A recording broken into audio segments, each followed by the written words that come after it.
ঘটনা পশ্চিম মেদিনীপুর জেলার চন্দ্রকোনার ক্ষীরপাই কেঠিয়া খালের উপর নতুন কেঠিয়া ব্রিজে ঘটল। বছর দুই আগে ঘাটাল চন্দ্রকোনা ৪ নম্বর রাজ্য সড়কে কেঠিয়া খালের উপর নতুন স্টিল ব্রিজ তৈরি করে পূর্ত দফতর। গত কয়েকদিন আগে টানা বৃষ্টির জেরে জল বিপদসীমার উপর দিয়ে বইছিল কেঠিয়া খালে।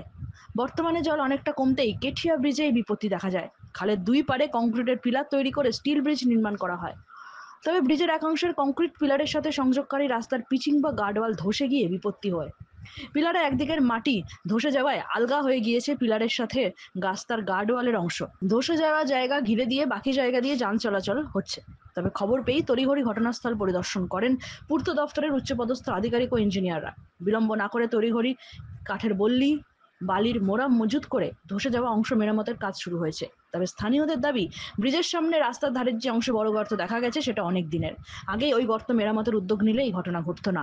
ওই গর্ত দিয়ে জল প্রবেশ করে মাটি ধসে যাওয়ার ঘটনা ঘটতে পারে বলে দাবি এলাকাবাসী।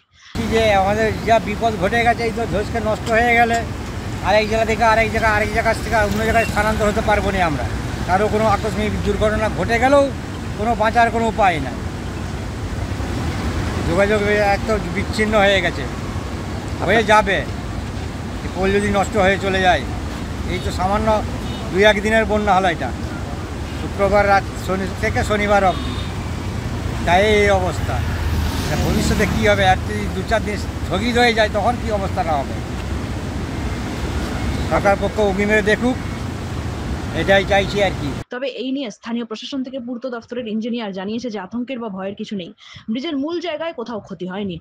দীর্ঘদিন হয়ে থাকা রাস্তায় গর্ত দিয়ে জল প্রবেশের কথা স্বীকার করে পূর্ত দফতরের ডিগ্রি সাব ডিভিশনের অ্যাসিস্ট্যান্ট ইঞ্জিনিয়ার সন্দীপ ভুইয়া জানান যে কোনো কারণে গর্ত হয়ে যায়, ওটা দিয়ে জল ঢুকেছে। এই বিষয়ে ঘাটালের মহকুমা শাসক সুমন বিশ্বাস জানিয়েছেন যে প্রবল জলোচ্ছ্বাসের ফলে জলের এত চাপ ছিল, সাইডে একটু ব্রিজ হয়ে গিয়েছে। পূর্ত দফতরের ইঞ্জিনিয়াররা কাজ শুরু করেছে ও কাজ চলছে। প্রবল জলোচ্ছ্বাস, জলের এত চাপ, সেজন্য সাইডে একটু ব্রিজ হয়েছে। ওটা আমরা ইরিগেশন, আমাদের পিডব্লিউডি সিভিলের ইঞ্জিনিয়াররা কাজ করছে, আমি খোঁজ নিয়েছি।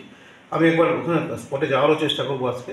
তো কাজ চলছে, ওখানে কাজ কিন্তু শুরু হয়ে গেছে। কোনো চিন্তার কোনো কারণ নেই, ওখানে জলও নেমে গেছে, চিন্তার কারণ নেই। ওখানে কাজ চলছে, কোনো আশঙ্কার কিছু নেই। শেষ ওটা কমপ্লিট করা হবে। নতুন করে কি জল আসার কিছু সম্ভাবনা এই মুহূর্তে তো নেই। আবার যদি বেশি বৃষ্টি হয় তার আগেই ওটা রেস্টোরেশন আমরা করবো, যেখানে ব্রিজ হয়েছে যেগুলো, সেটা রেস্টোরেশন করা হবে। পশ্চিম মেদিনীপুর থেকে নিজস্ব প্রতিনিধির রিপোর্ট, এনএম নিউজ। আরও খবরের আপডেট পেতে সাবস্ক্রাইব করুন আমাদের ইউটিউব চ্যানেলটি আর বেল আইকনে ক্লিক করুন নোটিফিকেশনস পেতে।